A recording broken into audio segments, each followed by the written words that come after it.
They say when something is on its last leg, it's at the very end of its run. Well, after taking a look at where the current housing market is at, I think it's fair to say we're in the final few strides of this upswing, with skyrocketing home prices, doubling mortgage rates, and extremely low levels of affordable options.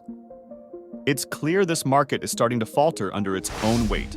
We've got months of inventory sitting on the market. Things are not moving very quickly. Sellers are really having a hard time coming to terms with the fact that they're not getting peak market pricing right now. We've seen prices go parabolic over the last year, rising well over 20% in many parts of the country. But rapid growth like this is simply unsustainable long-term. And now, buyers are being squeezed out as interest rates have jumped up to levels not seen since before the 2008 crash. On top of that, the lack of new construction and existing homeowners' reluctance to sell means inventory levels are at record lows. This intense competition is keeping the price balloon inflating. But how much higher can prices realistically go? And how long before rising costs put the brakes on this demand? Is it? Well, it is if you're a home owner. If you're a home buyer, it's a little bit tougher out there because national house prices up almost $60,000 over the last 12 months. The median house price now, $794,000 according to CoreLogic. And the factors that drove it higher over the last year are strong population growth because of migration on the demand side, and then on the supply side, just not building enough homes. So there's a shortfall of homes. And despite all those interest rate rises, they're only having a very limited effect on housing prices so far. Throughout the pandemic, we've heard a lot about the crazy rises in home prices across the country. The housing market is the craziest she's seen it, and right now homes are selling for thousands of dollars over asking price. But I don't think anything could have prepared us for just how dramatically values have inflated over the last year. Official statistics show the median home price in 2021 was up over 20% compared to the previous year, which means the average home increased in value by a fifth or more in just 12 months. Some markets saw even crazier jumps, with places like Phoenix and Tampa seeing gains of around 25 to 30%.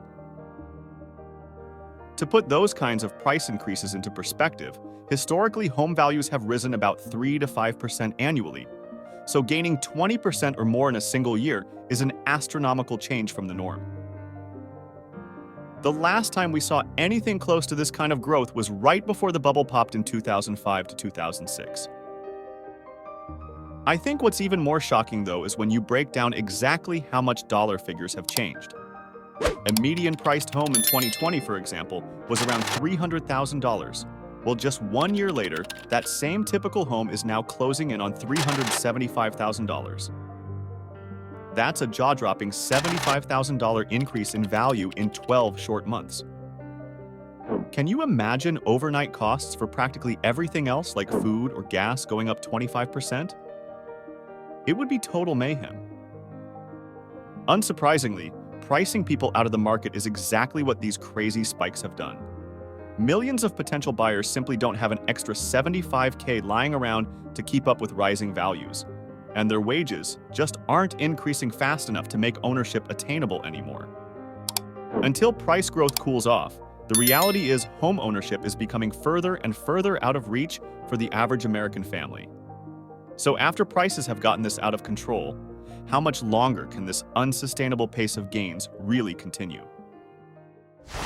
Glad you're streaming with us. New data is out showing that mortgage rates are once again rising. They have soared back way above 7% now, the highest level since late last year, meaning it's much more expensive to try and buy a home. Our business correspondent, Alexis Christoforous, joining us now to tell us why the heck this is happening. Why are mortgage rates up so much?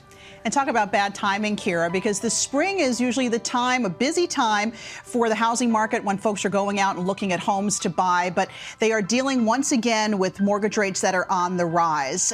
As you said, mortgage rates now above 7%, averaging actually 7.17%. We haven't seen rates that high since November of last year. Big reason why the Federal Reserve, right? It had said it was going to start cutting interest rates this year, which would have helped mortgage rates. But now it's sort of changed its tune because inflation is proving to be more stubborn than we first thought. And so the Federal Reserve may be holding off on those interest rate cuts, possibly, Kira, for the rest of the year. As shocking as the rise in home prices has been, I'd argue an even bigger threat looming over the housing market right now is what's happening to mortgage interest rates. Just 2 short years ago in 2020, the average 30-year fixed rate was hovering right around 3%. Yeah, I mean, 3.5% fixed mortgage rate's pretty attractive in the grand scheme of things, and It was practically unprecedented how low borrowing costs were dropping homeownership well within financial reach for millions. In fact, that 3% rate was a big part of what propelled demand and prices higher over the last couple of years. Buyers knew that even as home values increased, rock-bottom interest meant their monthly payments wouldn't balloon too well, much. Tyler, 2% is the economy's potential rate of growth. So if we stay there, we're going to create enough jobs to maintain the current low unemployment, and life should be good, and expansion will continue on. But fast forward to today, and those once ultra-low mortgage rates have practically doubled. The current average is now pushing 6% across the board, according to recent data from Freddie Mac. I think the new normal for mortgage rate will be around 6%. So the Fed clearly has indicated that they will be cutting interest rate even with delays. Certainly whatever they don't do this year, it will get pushed into next year. Jumping 3 full percentage points in the span of 24 months is nothing short of a shock to the system. It's the fastest increase in borrowing rates we've witnessed since the early 1980s. So what does doubling rates from 3% to 6% really mean in dollars and cents for home buyers? Well, on a median $375,000 home, your monthly payment at 3% interest would have been around $1,700. At today's 6% rate, however, that same home will now set you back almost $2,400 per month, a whopping $700 increase every 30 days. Over the lifetime of a 30-year mortgage, higher rates effectively add tens of thousands to the overall costs. And with inflation already squeezing household budgets, shelling out 40% more each month is simply out of reach for most Americans. As a result, entire sections of the population that maybe could have stretched for a purchase last year are increasingly getting priced out of the game entirely due to surging borrowing costs. With rates this high, the clock is now ticking on how much longer demand can possibly stay elevated before crashing. Do you see affordability getting any better as the Fed begins to cut interest rates anticipated in the second half of this year? Well, it's all part of the equation. Certainly mortgage rates, if we see them coming down even a little bit, could be encouraging news for home buyers. But we also know that home prices are continuing to go up. In fact, if we see mortgage rates come down, we could actually see more bidding wars in the housing market today with this really limited housing inventory. And that's just part of the equation that perhaps some people may not feel encouraged to jump into right now. One thing that's become painfully clear throughout this entire housing frenzy is the severe lack of available supply on the market. And I do mean severe, as in record-breakingly low levels of inventory. Right now, there are less than 600,000 homes for sale nationwide across all price points. To put that paltry number in perspective, a balanced market typically has somewhere around 1.5 million listings available at any given time. So in reality, inventory has plummeted to less than half of normal volumes, and in some localized areas, listings are down a startling 70 to 80% from pre-pandemic norms. A big part of the inventory crisis stems from the fact that new home construction simply has not kept up with years of increasing demand. Builders remain hamstrung by shortages of materials, labor, and developable land. As a result, starts on new single-family homes are still well below historical averages despite the red-hot market, and it will take years for builders to play catch-up at this rate, if ever. At the same time, existing homeowners are reluctant to list their properties and move on. Part of that hesitation comes from uncertainty in today's volatile market. But the bigger issue is many are locked into the super low mortgage rates of yesteryear. They have no motivation to sell when they can renew for another 30 years at under 3%. So with far more buyers than available listings, it's creating cutthroat competition across the board. Homes are routinely getting 10, 20, and even 30 offers above the asking price. Bidding wars like that will only drive prices up further as long as supply stays this constrained.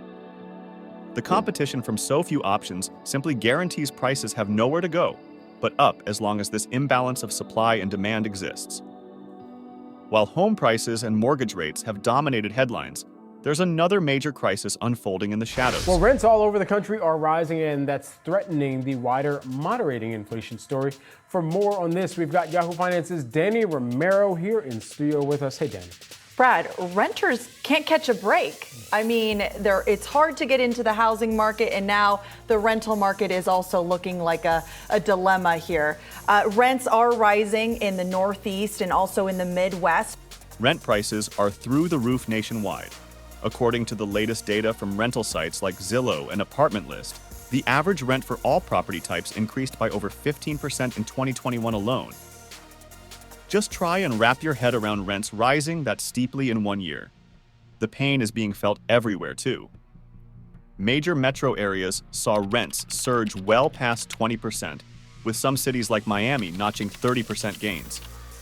Even smaller towns are routinely posting double-digit hikes. This rapid inflation has pushed the typical one-bedroom rate above $1,300 a month on average. In major coastal hubs like New York or San Francisco, you're looking at scraping together $2,500 or more just to have a place to live. A big reason rents are skyrocketing is bottomless demand from deep-pocketed investors. With home prices at crazy highs, Wall Street giants are swooping in and buying up entire neighborhoods of single-family homes. Their goal is simply to rent the properties out at rates high enough to generate outsized returns. But in the process, they're removing thousands of affordable options from the for-sale market. This investor buying coupled with inflation is leaving many renters in absolutely dire financial straits.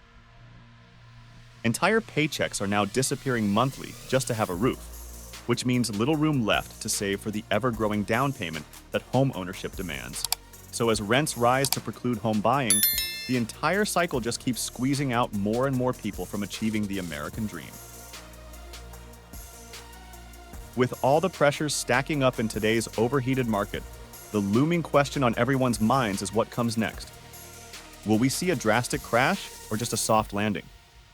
While some more bearish views see the potential for a 2008-style implosion, the vast consensus among top analysts is that a crash is actually quite unlikely at this point. Their projections instead foresee more of a gradual easing rather than any major readjustment. Compared to the run-up of the mid-2000s bubble, lending standards are much stricter today with fewer subprime or adjustable rate loans, and home equity levels remain robust as prices haven't exceeded affordability by the same degree. As a result, most forecast only a moderate slowdown in the pace of price growth over the next year or two. We're talking modest single-digit increases of 5 to 8%, rather than the unsustainable double-digit leaps of the past 12 months. Meanwhile, current high mortgage rates are expected to steadily decline a bit once inflation cools off based on signals from the Federal Reserve. Half or full-point drops would immediately boost buyer affordability, even at higher home prices. However, analysts are clear this calming down process will likely take place over several years, not months, and prices may continue rising faster than wages in many areas due to chronic undersupply keeping competition fierce. Now, how long could it take to unlock the housing market? Economists at Capital Economics think that mortgage rates would need to fall closer to 5% for supply to start normalizing. So this housing recovery might take longer than expected, Brad. So while a crash seems unlikely, affordability problems also won't magically disappear overnight. By now, it's clear the challenges in housing stem from both sides of the supply and demand equation. But there's another major player that can't be overlooked, and that's government intervention through various monetary and regulatory policies. Tax policies also shape the landscape. While the mortgage interest deduction remains valuable, the 2017 cap on state and local tax deductions disproportionately hurt homebuyers in high-tax areas. Land use and zoning regulations imposed by state and local governments have constrained new home construction for decades. Strict rules around density and development types make the approvals process difficult and increase costs for builders. Even smaller policies like temporary first-time homebuyer tax credits have been shown to boost home sales by several percentage points when enacted.